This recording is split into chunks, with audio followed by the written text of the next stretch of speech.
नमस्कार दोस्तों। तो यूएस ने पूरी तरीके से डोनाल्ड ट्रंप ने और उसके पूरे एडमिनिस्ट्रेशन ने मिल करके भारत को टारगेट करने की कोशिश की है पिछले 3 दिनों से। लगातार उनकी कोशिश ये है कि वो भारत को टारगेट करें। वो लगातार ये कह रहे हैं कि भारत के ऊपर टैरिफ्स लगा दिए जाएंगे और अभी फिर से ट्रंप का स्टेटमेंट आया है जहां पर ट्रंप ने कहा है कि हो सकता है 24 घंटे के अंदर भारत का टैरिफ बढ़ा दिया जाए। तो ऐसी धमकियां ट्रंप लगातार पिछले 3 दिन से दे रहे हैं और उनका पूरा एडमिनिस्ट्रेशन दे रहा है और वो ये कहने की कोशिश कर रहे हैं, इस बात को साबित करने की कोशिश कर रहे हैं कि किस तरीके से भारत ने जो रशिया यूक्रेन वॉर है उसको फंड किया है, वो रशिया की मदद कर रहा है, रशियन ऑयल को अभी भी खरीद रहा है। अब ये बातें 3 दिन से इतनी ज़्यादा हो गई थी, भारत उसके ऊपर सफाई दे रहा था, सब कुछ कर रहा था। अब इंडियन आर्मी ने एक बहुत ज़बरदस्त ट्वीट किया, इंडियन आर्मी ने एक पोस्ट किया और पूरा यूएस एडमिनिस्ट्रेशन शांत हो गया। इंडियन आर्मी का एक पोस्ट आया, 1971 वॉर की वो क्लिपिंग है, न्यूज़पेपर क्लिपिंग, जो साफ साफ ये बताती है किस तरीके से 1971 में 1971 इंडिया पाकिस्तान वॉर में यूएस ने पूरी तरीके से पाकिस्तान को फंड किया और सिर्फ उसी टाइम पर नहीं, पाकिस्तान को फंड किया उससे पहले भी, उसके बाद भी, और उसके बाद पाकिस्तान टेररिज्म को फंड किया सोवियत यूनियन के खिलाफ, जिसकी वजह से आज पूरा देश, पूरा मतलब एशियन सब कॉन्टिनेंट ग्रसित है टेररिज्म की वजह से। वो यूएस की देन है, वो यूएस का टेररिज्म है जो यूएस ने प्लांट किया। और ये सिर्फ पाकिस्तान की बात नहीं है, इराक का आप एग्जाम्पल लीजिए, आप ईरान का एग्जाम्पल लीजिए, आप कहीं भी चले जाइए, यूएस ने हर जगह पर ऐसा ही कुछ किया हुआ है। यूएस का जो रियल फेस है उसको यहाँ पर इंडियन आर्मी ने पूरी तरीके से इस न्यूज़पेपर क्लिपिंग से एक्सपोज कर दिया। समझते हैं एग्जैक्टली क्या हुआ है, कैसे, और न्यूज़पेपर क्लिपिंग किस बारे में है। पर डिटेल में वीडियो में आगे जाने से पहले एक बड़ी अनाउंसमेंट है अनअकैडमी टीम की तरफ से कि अगर आप यूपीएससी सीएससी 2026 और 27 की प्रिपरेशन कर रहे हैं तो अनअकैडमी ने यहाँ पर अपना फाउंडेशन बैच लॉन्च किया है जिसकी प्राइस 24,999 है, प्लस 1 मंथ का यहाँ पर फ्री एक्सटेंशन है। जीएस सीसैट टेस्ट सीरीज सब कुछ यहाँ पर कवर किया जाएगा। मेंस की जो टेस्ट सीरीज होगी उसका इवैल्यूएशन होगा, डेडिकेटेड डाउट सॉल्विंग सेशन होंगे और इसमें 1-to-1 मेंटरशिप सेशंस आपको मिलेंगे। Now coming back to the topic, तो डोनाल्ड ट्रंप जिस तरीके से लगातार भारत पर हमला कर रहे थे कि भारत जो है वो रशिया यूक्रेन वॉर को फंड कर रहा है, वो रशियन वॉर को पूरी तरीके से फंड कर रहा है, उसका जवाब देते हुए हमारी इंडियन आर्मी ने पूरी दुनिया को 1971 वॉर का याद दिलाया।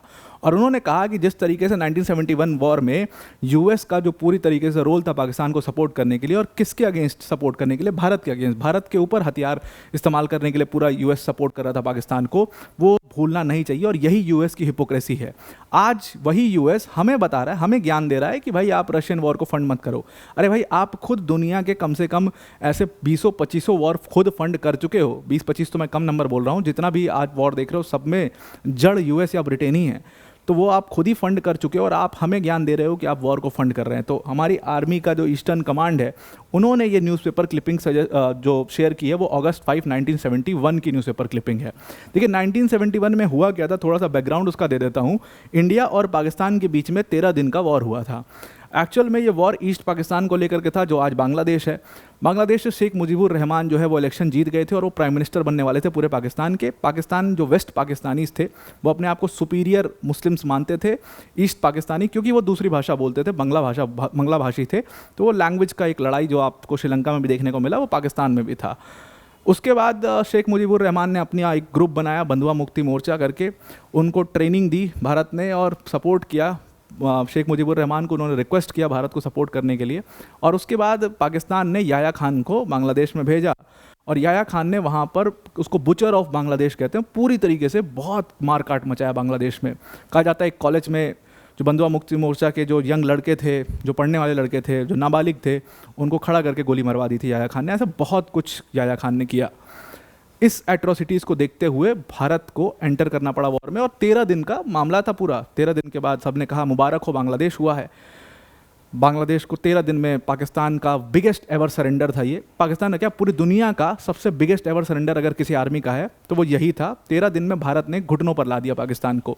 93,000 पाकिस्तानी जो सैनिक थे उन्होंने हथियार होते हुए भी हथियार डाल करके वो घुटने पर आ गए। उसकी तस्वीर बहुत फेमस है जो पूरा साइन हो रहा है। अब ये सब हो गया, 13 दिन का इस वॉर हुआ। इस पूरे वॉर के अंदर यूएस ने भरसक ये प्रयास किया था कि वो पाकिस्तान को सपोर्ट करे। एक्चुअली क्या हुआ था कि इंडिया ने एक ब्लॉकेड बना दिया था जिससे पाकिस्तान, मतलब ईस्ट पाकिस्तान तक ना पहुंच पाए। मतलब बांग्लादेश जो आज का है, अगर आपको देखोगे मैप में तो पाकिस्तान बांग्लादेश तक पहुंचने के लिए आपको सी रूट का ही एक ऑप्शन है। अदरवाइज भारत से होकर के जा सकते हो, भारत से तो युद्ध था आपका, तो सी रूट से होकर जा सकते हो। तो सी पर एक ब्लॉकेड बना दिया था जिससे पाकिस्तान आर्मी ना पहुंच पाए बांग्लादेश में और उनको जो 93,000 पाकिस्तानी फंसे थे वहाँ पर उनको सपोर्ट ना कर पाए। तो यूएस ने भरसक प्रयास किया कि यहाँ पर वो पाकिस्तान की मदद कर पाए, लेकिन यूएस कुछ नहीं कर पाया। वो अगर न्यूज़पेपर क्लिपिंग आप देखोगे तो वो न्यूज़पेपर क्लिपिंग कुछ ऐसी है जो ईस्टर्न कमांड ने यहाँ पर शेयर की है। अब इस न्यूज़पेपर क्लिपिंग में देखोगे साफ साफ लिखा हुआ है कि यूएस ने लगभग $2 बिलियन के आर्म्स पाकिस्तान को भेजे हैं। 54 से लेकर के 71 तक में $2 बिलियन के आर्म्स क्यों पाकिस्तान में भेजे जा रहे थे? कारण सिंपल था, पाकिस्तान को एक वेपन की तरह, एक बफर स्टेट की तरह इस्तेमाल कर रहा था यूएस। अफगानिस्तान की डिस्टर्बेंस, पाकिस्तान की डिस्टर्बेंस, ईरान की डिस्टर्बेंस, इराक की डिस्टर्बेंस, सब कुछ यूएस ने किया है। अब देखिए इस पूरे आर्टिकल में ये छपा है, बगल में आप देखिए याया खान के ऊपर भी एक आर्टिकल छपा हुआ है। डेट इस आर्टिकल की 5 अगस्त 1971 है, वॉर के कुछ महीनों पहले की। वॉर दिसंबर में हुआ था, ये अगस्त का आर्टिकल है। तो आप समझ सकते हो कि अगस्त के आर्टिकल में अगर ये लिखा हुआ है तो ये पूरी दुनिया को उस समय पता था कि US is supporting Pakistan against India, और अगेंस्ट यूएस एक तरीके से इस पूरे वॉर को फंड कर रहा है भारत के खिलाफ। भारत ही के खिलाफ नहीं बल्कि पूरा एक जो सोवियत यूनियन ब्लॉक था उसके खिलाफ यूएस इस पूरे वॉर को फंड कर रहा है। और इस हथियार को इस्तेमाल कहाँ पर किया गया? इस हथियार को इस्तेमाल बांग्लादेश में किया गया, मासूमों को मारने के लिए किया गया।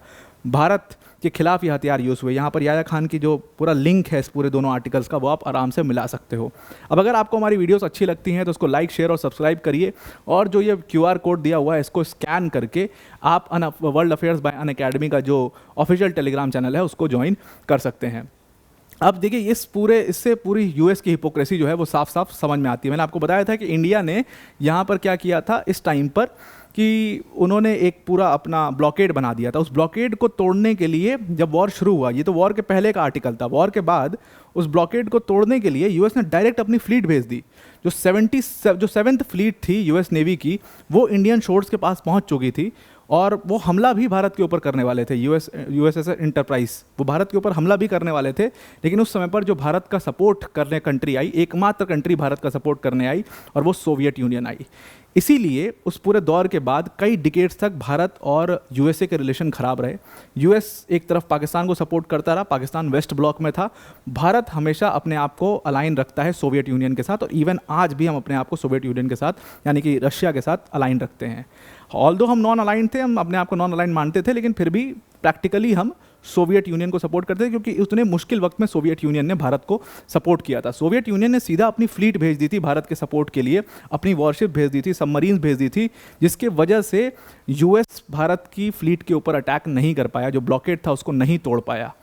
क्योंकि यूएस को ये बात समझ में आ गई कि अगर मैंने यहाँ पर अटैक किया तो रशिया इसमें शामिल हो जाएगा, सोवियत यूनियन इसमें शामिल हो जाएगा, और उस समय सोवियत यूनियन बहुत स्ट्रॉन्ग एम्पायर था एक तरीके से, और ये अगेन एक दूसरे वर्ल्ड वॉर में बदल जाएगा। बहुत प्रेशर यूएस के ऊपर पड़ा इंटरनेशनल कम्युनिटीज़ का, और उस प्रेशर, इंटरनेशनल फोरम्स के प्रेशर की वजह से यूएस ने अटैक नहीं किया, और पाकिस्तान 93,000 पाकिस्तानी सैनिक जो हैं वो आका का फ़ोन आया यूएस से कि भाई सॉरी हम मदद नहीं कर पा रहे हैं, और उसके बाद घुटने टेक दिए, और भारत 13 दिन में निपटा के निकल गया।